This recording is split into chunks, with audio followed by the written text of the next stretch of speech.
अस्सलामुअलैकुम दोस्तों, मैं हूं असलम आलम और आप देख रहे हैं गल्फ़ एक्सपर्ट। दोस्तों, आज की वीडियो में कतर से रिलेटेड कुछ ताज़ा अपडेट देने वाला हूं, तो वीडियो का आखिर तक ज़रूर देखें ताकि आपको पूरी जानकारी मिल सके। आगे बढ़ने से पहले एक छोटा सा इन्फॉर्मेशन आप लोगों को दे देना चाहता हूं। इस इन्फॉर्मेशन के लिए किसी भाई ने मुझसे रिक्वेस्ट किया है।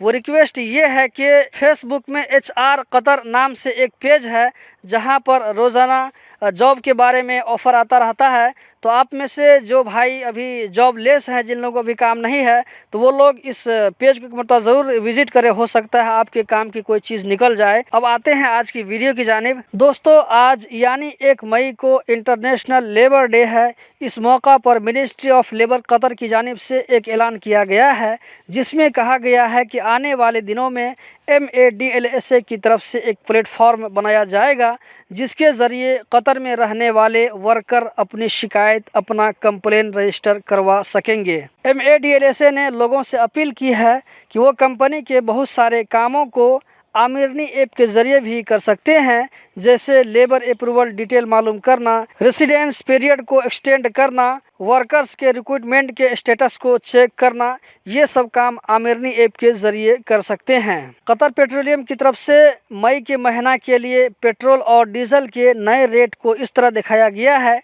डीजल के दाम में 5 दिरहम की कमी आई है।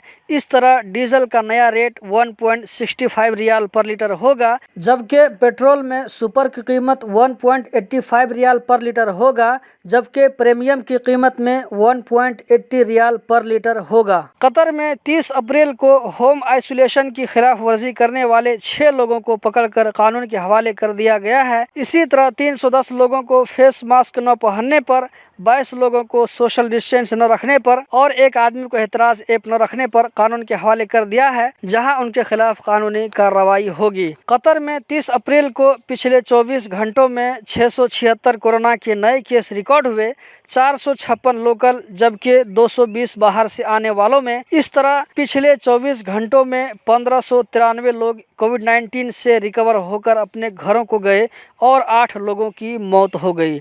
कतर में अभी तक टोटल 15,56,203 कोविड-19 की वैक्सीन लोगों को दी जा चुकी है।